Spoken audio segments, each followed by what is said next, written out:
This is the weekly economic and market update for the week ending September 16th, 2022, and a look ahead at the week of September 19th, 2022. And just to, I probably ought to formalize this a little bit, but the reason for this channel is primarily to, my original intent was to wait for the collapse that I believe is coming next year. And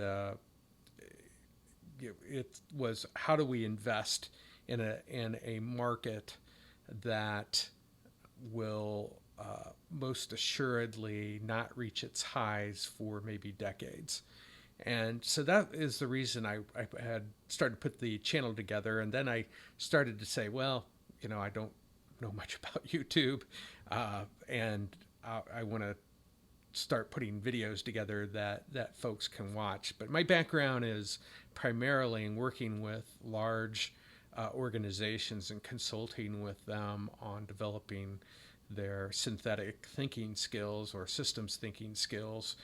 And just as I've seen over the years, things change in companies, I started to see this huge change going on in the markets and realized that the system is changing so drastically from an economic and the U.S. market standpoint that, felt I needed to be another voice out there saying, here's what I think is going on. So, content may change over time. I've kind of started with things like my personal sentiment, and just to kind of give you a sense of what I'm thinking, and a little bit of a view into how I invest, but that doesn't mean it's the right thing for you. But I do believe that all investors need to begin to wise up rather than just doing the 60-40 thing, or I've got a financial advisor and they take care of all that. Because to be honest with you, the financial advisors, even, if they haven't been through at least 2008 and probably 2000, are not going to be as much use to you, because they, some of this stuff just takes a lot of experience. So my getting into my personal sentiment, I'm currently 70% bullish, 30% bearish as I look out the next 4 months. It doesn't preclude to think that in the long term that things are going to get ugly. I just think that we'll have at least, you call it a bull market or a bear market rally, you could call it whatever you want. But I think that it'll be something a little bit bigger than that. I follow, contrarian views that are out there, like Peter Schiff and David Hunter, who I did a video on. And so that's kind of where I go. I'm that contrarian type of investor, and that's not necessarily for everybody, and I understand that. For the midterm, I am 30% bullish and 70% bearish. I'm not really a neutral guy at this point. As you can tell, the markets go up and down on a whim, pretty much on a weekly basis. So there have been a lot of drastic ups and downs in the marketplace, but I will always be 100% bearish in the long term, just because of the amount of debt the U.S. has, the amount of spending our government is doing, the way that the Fed manipulates things, and that will be kind of the discussion that I will get to in my commentary at the end, is the Fed and the government. Now, one of the things that did happen today that is very bearish is that FedEx, the Federal Express, couldn't even give guidance. They said things were deteriorating so fast, and so their stock price dropped. I think it was down as low as maybe 30% today. I think it maybe wound up somewhere in the 20-25% range. But that was a wake up call. I don't know how that will affect the Fed, in their thinking, because they are supposed to. We anticipate that they'll be raising rates next week. So anyway, that's my personal sentiment, a little commentary around that. The investor sentiment that I follow, kind of surprisingly, I have to say, this came out again on the 14th a couple days ago, and on September 14th, that was the day after we had the big collapse, the 1,200 point drop. Now, we get a 1,200 point drop, people get pretty optimistic about what may be coming next. But I was a little surprised to see that the investor index here that we see that for the close of Wednesday, the investor sentiment was 26.1% bullish, 27.9% neutral, and 46% bearish. Now, that's still pretty bearish, but it wasn't, I thought, at least my thinking was, unless everybody's becoming a contrarian investor, that once we hit a 1,200 point drop, people would freak out. And at least the people in this survey did not. They got more bullish based on that huge drop. Now, things didn't necessarily get better, as the week went on. Now, the key measures I watch as far as leading measures are the 10-year Treasury. Now, I have said pretty much all along that I get nervous when it gets to 3.2%. We're back up close to that 3.5% number. We never hit it. I don't believe this week, but let's look at the 5-day. No, we never hit 3.5%. It gets over 3.5%. Then you have to be able to pivot and shift your thinking on what's going on. Over 3.5%. People are anticipating that. We already know the 2-year yield is at pretty close to 4. It may have hit 4 today, 4%. And so we kind of have this inverted yield curve that everyone talks about. But the FedEx obviously warning was a huge thing, at least in my mind, because it tells me that things are softening up. Now, what will the Fed do based on that? I don't know, and unfortunately, we have to be talking about the Fed so much, as they manipulate interest rates through federal funds. So, yeah, I'm getting pretty nervous. I still am anticipating that the 10-year Treasury note will eventually start to turn back because of the deterioration in the economy, and we'll see what happens, over the coming weeks. It is definitely much higher than I expected to go back to. It's back to the numbers it was, a month and a half ago. Other measures I'm watching are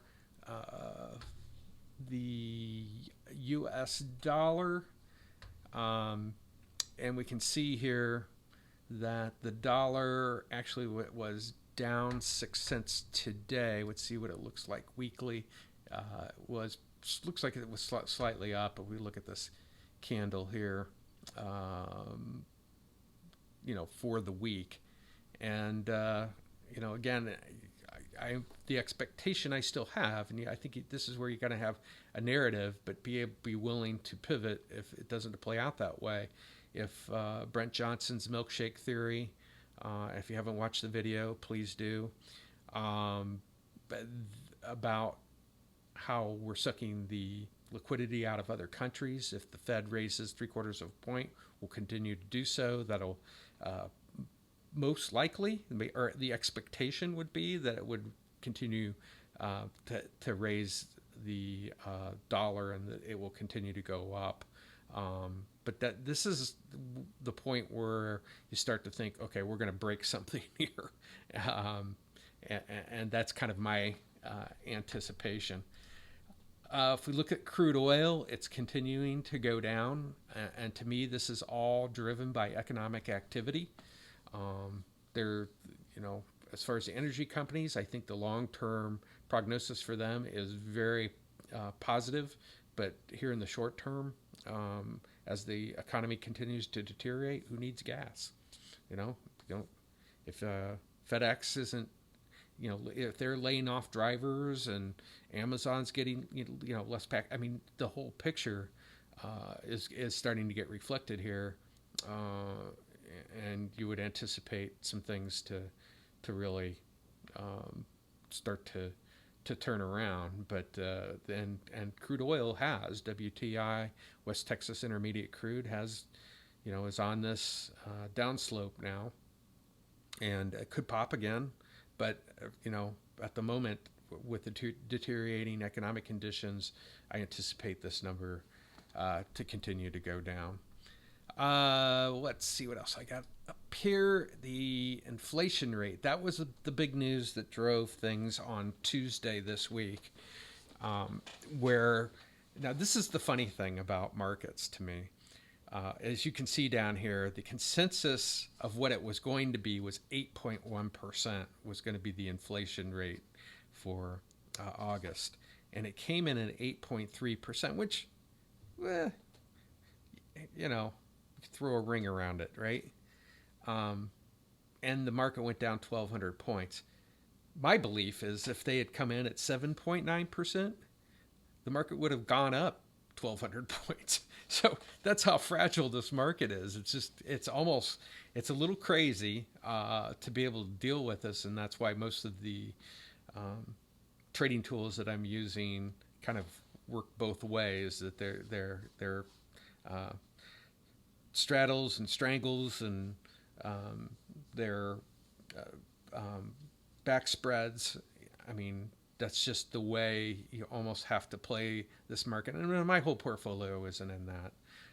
But I trade a certain percentage of my portfolio in using option types of tools, especially in a marketplace like this. So anyway, 8.3%, that's not very good. We'll talk about that a little bit later in the commentary. Also, we look at the U.S. Michigan consumer sentiment came out. It was up. It was anticipated to be 60. It was a little below what the consensus was. It was at 59.5. And, that's,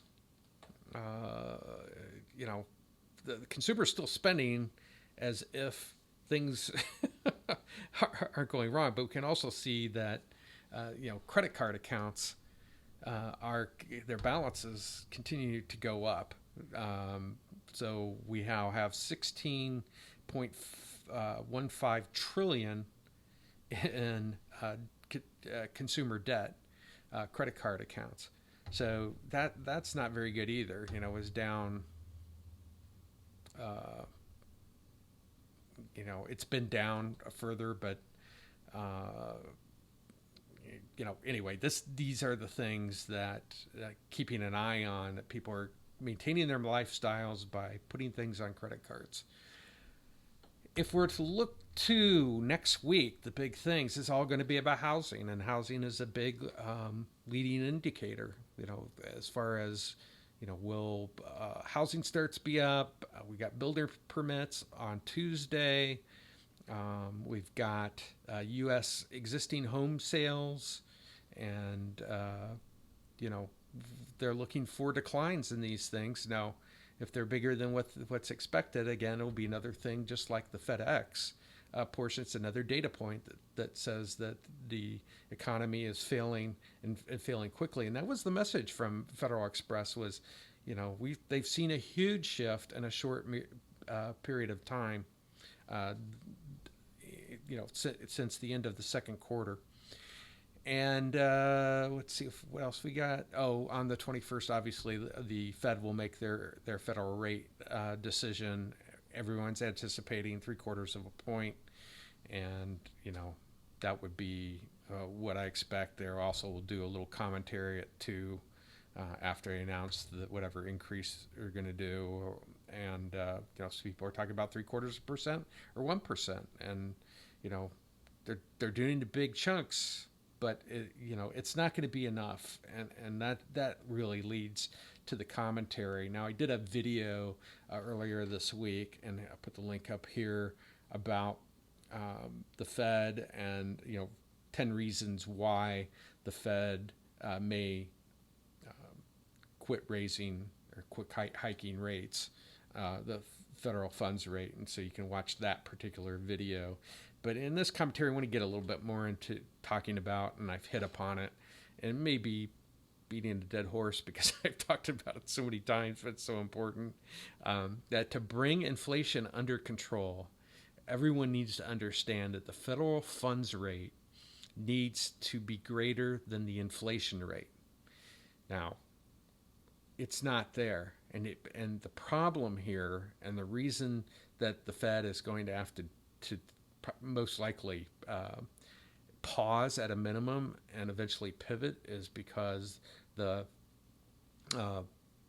federal funds rate would have to be, if we're at 8.1% or 8.3%, excuse me, then the federal funds rate we need to be like 8.5%, and with 31 trillion in U.S. Debt, then what that means is, we're going to have to have those rates up over about 8.5-9%, and the 8.5 or 9% on 31 trillion in debt. If that we're talking about, well over $1 trillion in interest payments. So that ain't going to work. And people have been, and I certainly want to add my voice to that, is we need to cut government spending. And we keep having new proposals. We're going to do this and raise that. We're a rich country. I hear that all the time. We're not rich. When you're $31 trillion in debt, you're not a rich country anymore. You are, the piper's going to have to be paid.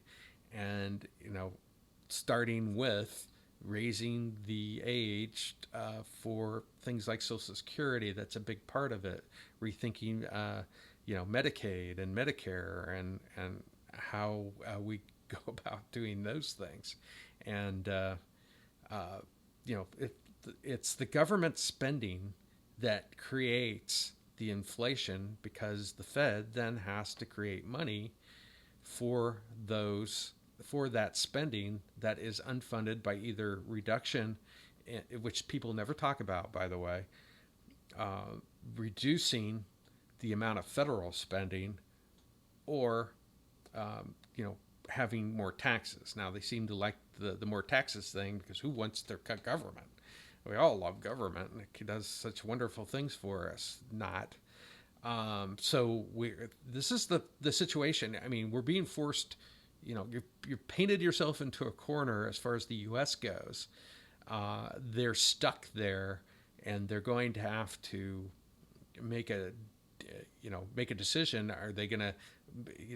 They're either going to be forced to make a decision to cut government, or they're, when everybody loses their job and the economy's in the toilet, then there won't be any taxes to raise. It's ugly. It's a very bad environment. And so this is one of the reasons, again, I started the video talking about the need for kind of being a different type of investor in this environment. You're going to have to do, as Wayne Gretzky said, paint to, or skate to where the puck is going, not to where it's been. And where it's going is not bright from my perspective. Now, you may have a different view, and if you do, put a comment in there. Yeah, there might be some miracle. Maybe aliens will come and save us all. But until then, or we might find some other business that increases the economy, like a Google or a Tesla or something like that help spur the economy. But this economy is built on things like housing. I mean, you think of all the things that go into it, and again, I'll bring up oil. If we unleash oil and we start selling oil and natural gas and all these things that we have available in this country, and start drilling that, then inflation goes away. We got something to sell to our like Europe, that's getting killed because they shut down. I mean, Germany, shut down all of their nuclear reactors, and now they're trying to figure out how to start them back up. In the meantime, when they were going to go green, now they're burning coal. So, you know, all the stuff, they are the epitome of what not to do for green.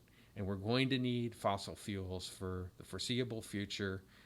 We should put a plan together. I think we can all agree we'd love to have things green, but let's do it with some brains rather than people calling other people stupid because they don't, oh, of course we have climate change. Look, it rained yesterday, or it snowed yesterday, or all the kind of crazy BS that you hear on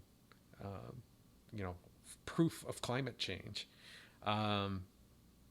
Probably a whole nother video.